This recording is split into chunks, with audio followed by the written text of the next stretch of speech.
সোমবার আমি ঘোষণা করছি এই অনুষ্ঠানের সভাপতি হিসেবে যে আমরা একটি সর্বদলীয় প্রতিরোধ সমাবেশের ডাক দিচ্ছি। আগামী 15 তারিখ সোমবার বিকাল 3টায় শহীদ মিনারে আমি আহ্বান জানাচ্ছি প্রতিটি রাজনৈতিক দলকে, যারা ভারতীয় ফ্যাসিবাদকে বিশ্বাস করেন না, যারা আওয়ামী ভারতীয় সম্প্রসারণবাদকে বিশ্বাস করেন না, আওয়ামী ফ্যাসিবাদের বিরুদ্ধে লড়াই করতে চান, প্রতিটি রাজনৈতিক দলকে আমি আহ্বান জানাচ্ছি সেই সর্বদলীয় প্রতিরোধ সমাবেশে যোগদান করবার জন্য।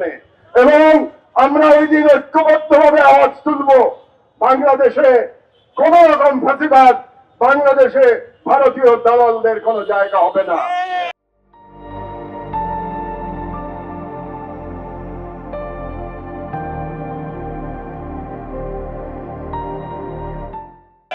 ডিসেম্বর আমাদের মহান বিজয় দিবস।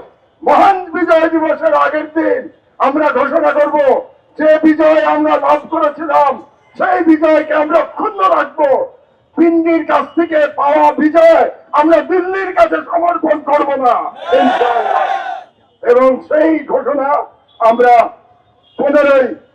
15 তারিখে সোমবার ইনশাআল্লাহ করব। আর সর্বশেষ কথা আমি সরকারের উদ্দেশ্যে বলতে চাই, এই সরকার জুলাই যোদ্ধাদের নিরাপত্তা দিতে সম্পূর্ণভাবে ব্যর্থ হয়েছে।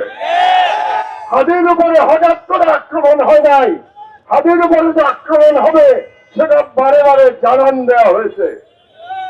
আজকে জুলাই যোদ্ধাদের উপরে আক্রমণ করা হচ্ছে, ফুয়াদ আক্রান্ত হয়েছে।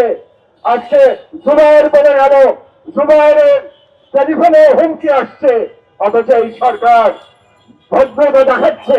তারা এখন পর্যন্ত কোন কম্বিং অপারেশন চালাতে পারে নাই, অস্ত্রধারীদের গ্রেফতারের কোন অ্যাকশন তারা দেখাতে পারে নাই। আমি এই সরকারকে 48 ঘন্টা সময় দিচ্ছি, 15 তারিখের মধ্যে তারা যদি হাদির হত্যাকারীদের হত্যা করার যারা চেষ্টা করেছে আততায়ীদের তাদেরকে গ্রেফতার করতে না পারে, তাহলে 15 তারিখ শহীদ মিনার থেকে এই ইন্টারিমের বিরুদ্ধে আমরা বৃহত্তর আন্দোলনের ডাক দেব।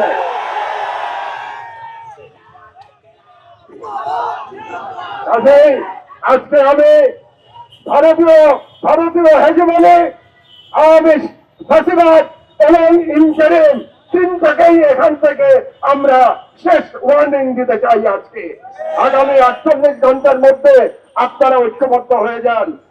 15 তারিখ থেকে আমাদের আন্দোলনের পরবর্তী অধ্যায় শুরু হবে। ইনশাআল্লাহ আমরা দ্বিতীয়বার বিপ্লব করে আমরা অসম্পূর্ণ বিপ্লব পূর্ণ করব, যাতে করে সকল রাজনীতিবিদ বলতে বাধ্য হয় এবার বাংলাদেশে বিপ্লব সংগঠিত হয়েছে ইনশাআল্লাহ। আপনারা সবাই মিলে হাদির জন্য দোয়া করুন, হাদির পরিবারের জন্য দোয়া করুন। আল্লাহ আমাদের সহায় হোক। আল্লাহ হাফেজ। বাংলাদেশ। ধন্যবাদ।